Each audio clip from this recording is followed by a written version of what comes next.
সকাল থেকেই মানুষের ভিড় বাড়তে থাকে কেরানীগঞ্জ কেন্দ্রীয় কারাগারের সামনে।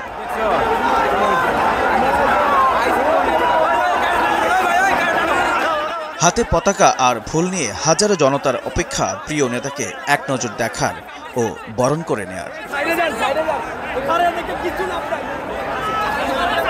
অবশেষে দুপুর 2টায় শেষ হয় সেই অপেক্ষার প্রহর।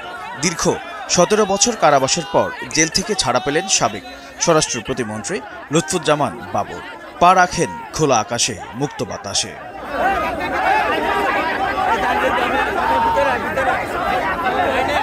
16 জানুয়ারি দুপুরে তিনি কেরানীগঞ্জ কেন্দ্রীয় কারাগার থেকে কারামুক্ত হন। যেন মুহূর্তে পাল্টে যায় কারাগারের সামনের চিত্র। প্রিয় নেতাকে ফুল দিয়ে বরণ করে নিতে ব্যস্ত হাজারো কর্মী। যে যেভাবে পারছেন গলায় পরিয়ে দিচ্ছেন ফুলের মালা।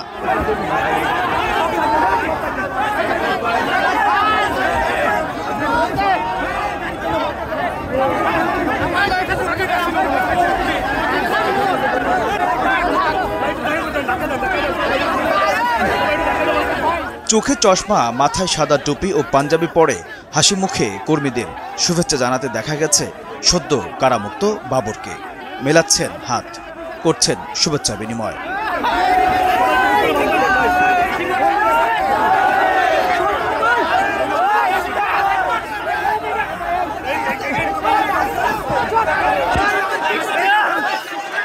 দীর্ঘদিন পর নেতাকে কাছে পেয়ে উজ্জীবিত কর্মীরা।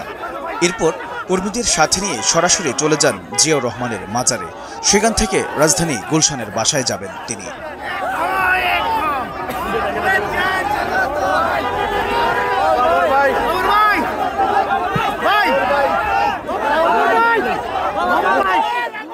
এর আগে 14 জানুয়ারি চট্টগ্রামে আলোচিত 10 ট্রাক অস্ত্র চোরাচালানের ঘটনায় অস্ত্র আইনে করা পৃথক মামলায় যাবজ্জীবন কারাদণ্ডের দায় থেকে খালাস পান বাবর।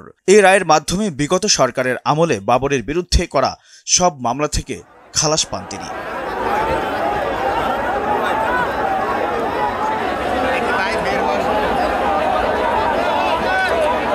বাবরের পরিবার জানান, দীর্ঘ 17 বছর পর আদালতের রায়ে ন্যায় বিচার প্রতিষ্ঠিত হয়েছে।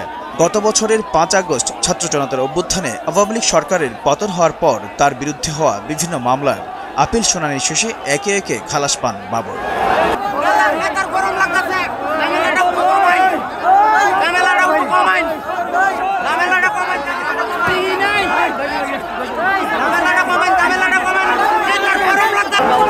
এর মধ্যে গত 23 অক্টোবর দুর্নীতির মামলায় 8 বছরের দণ্ড থেকে এবং 1 ডিসেম্বর 21 আগস্ট গ্রেনেড হামলার মামলা থেকে খালাস পান তিনি। 21 আগস্টের মামলায়ও বাবরকে মৃত্যুদণ্ড দিয়েছিলেন বিচারিক আদালত।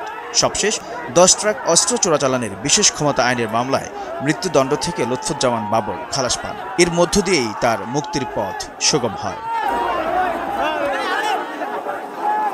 এইচ এম নাহিয়ান, ভোরের কাগজ।